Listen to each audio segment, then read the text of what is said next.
Hey there, wonderful audience who have joined the Revolving Relationship today. Get ready to embark on an incredible adventure with us.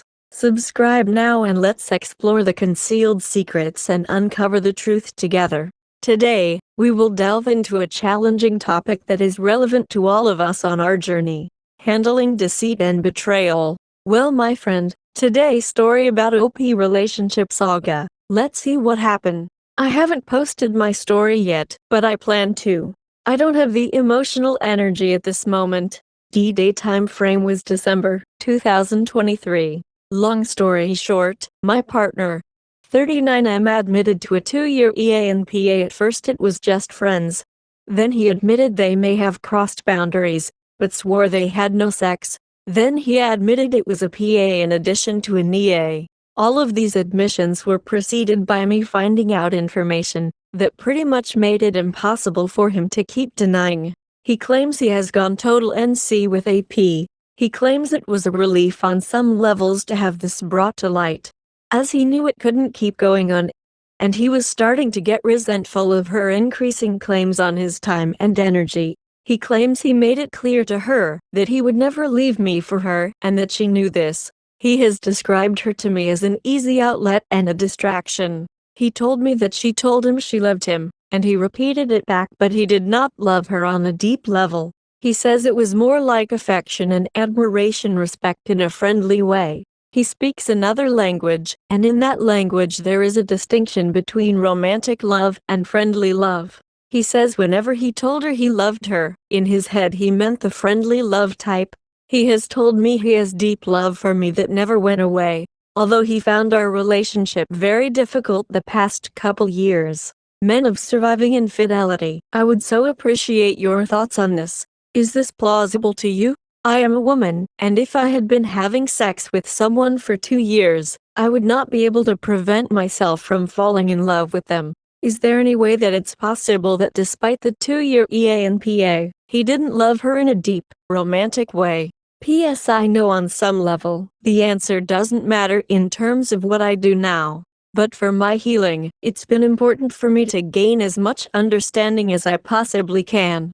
Also, I know not all men and not all women are the same, and I really don't mean to imply they are or to offend anyone. I've had lots of perspectives from my women friends, but none from men so far, and I know that some men can approach sex pretty differently from some women. Thank you for reading, and thank you to everyone here for your support. This community has kept me going in moments when the pain has been so severe. I don't know what I would have done without you all. Edit to add, I moved out and I'm in therapy. My SDI panel was clear. We are not an R. We do remain in contact, and he says he wants to do what it takes for us to get to R. I do not think I can accept this. To offer the gift of our health diagnosis and backstory of EA and PA. Backstory: my 39F ex-fiancé 39M had a 2-year EANPA with a woman 10 years younger than us that he met in grad school. I had some concerns about their interactions early on as they didn't pass the go check for me, but he swore up and down they were just friends. I felt uncomfortable with what I feared and intuited was going on at that time. I never would have thought he would be capable of physically cheating on me, but I did sense their friendship was crossing some boundaries. For instance, she texted him at 11 p.m. on my birthday. He would confide feelings to her that he never shared with me. She would subtly undermine us by calling into question how we spent our time together. One Friday night we had plans to get groceries after work, and she said that was a pretty sad way to spend a Friday night and he should come out to a pub night with her instead. He was texting her frequently, which is how she even knew what we were doing in the first place, which was also very concerning to me. Which he did, and I got groceries alone. When I raised my concerns to him, he was always dismissive. Sadly, I brought my concerns to couples counseling as well, and shared in counseling that I would feel more comfortable with more transparency and clear boundaries, and our counselor normalized his desire for privacy. She ended up labeling me with an anxious attachment style. I was securely attached emo. My concerns went nowhere, and I eventually gave up pursuing them as he painted me. With the counselor's help, as insecure and mistrustful for no reason. Long story short, he was lying for 2 years, and in December, right at Christmas, I found almost 2,000 deleted text messages sent in the last 30 days between them. I went on to learn that not only had they been having sex, but they'd been having sex without protection. She was fully aware he was engaged to me. I remember the moment I saw the hundreds and hundreds of texts. I was standing randomly in a hallway in our house in front of a mirror, and I looked up at myself and my face was white and my mouth was hanging open. I didn't recognize my face for a second. It was complete and utter shock. I moved out in January. I got an STI test, all clear. I talked to 2 lawyers. I got a therapist. We are now in the process of dividing our assets, really, only our house. We don't have kids. This journey has been horrific. These have been the worst past 2 years of my life. I was fully and completely devoted to this man. I supported him through depression. We did not have a dead bedroom. I made plans and investments for our future, and I loved and respected his family. I worked FT and I tried hard to make a beautiful home and comfortable life for us both. I was always available for emotional support and generally receptive to sex. Not that cheating would be justified if I wasn't. I don't want to victim blame anyone for whom that wasn't the case. Cheating is never a solution to problems, or justified by problems. I went through a long period of being in the freeze trauma response. During this time it was really hard to be present or to enjoy life. This freeze trauma response started before D-Day, because my intuition knew something was wrong. My body instinctively knew, resulting in me going into freeze mode for protection. Even as my sense of reality was distorted via constant gaslighting. While he was in the affair, he devalued me.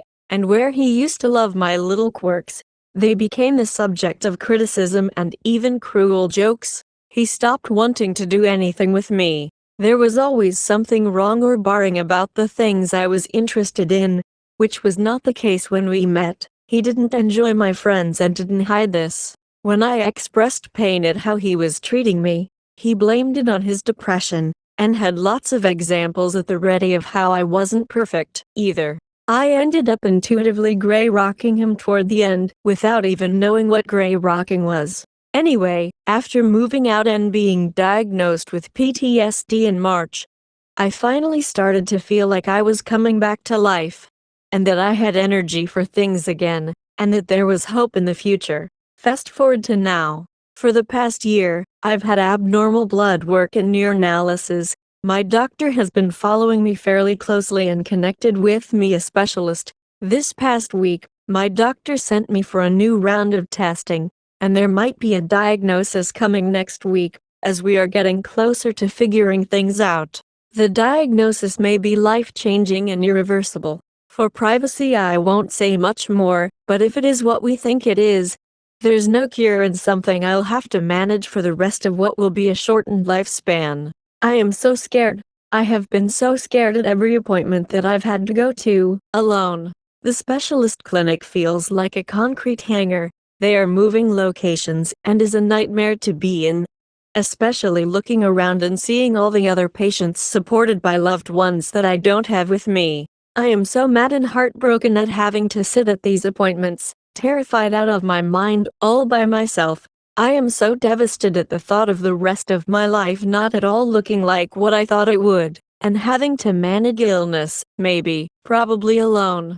I have a hard time imagining being able to find a new partner down the road who would be willing to take this on. I am so bitter that I should have had a husband by my side supporting me in this, and I have no one. My bio family has their own issues and hasn't been engaged in my life for a long time. I am shattered at the unfairness of this. I know life isn't fair, and there's others who have it much worse. Yet these past 2 years have been hell, and this feels like one giant FU from the universe. Losing my fiancé wasn't enough. Losing my home wasn't enough. Being an underperforming employee due to my home life, embarrassing, and not reflective of my work ethic at all wasn't enough. Getting diagnosed with PTSD wasn't enough. I have to be physically sick, now, too, on top of everything. Meanwhile, he's doing fine. He's healthy and most likely still with AP and/or other women. I don't know for sure and I don't really care. The worst has happened anyway. He still has his family, who have always supported him. He goes through his days doing pretty okay, I'm quite sure. Thanks to his defense mechanisms of avoidance, denial, and compartmentalization, I doubt he's even feeling much pain, if any. He's on to the next things, whatever those are. I don't know how I'm going to get through this. I don't know what I've done to deserve this. I am feeling all of the pain. I am so sad, so devastated, and so extremely scared. It's hard to breathe. I am in shock and disbelief, and in such grief at where my life is. It's hard not to personalize it, and for whatever reason, this makes me feel like a garbage person with a garbage life. I am incredulous at how bad these circumstances are, and how alone I feel.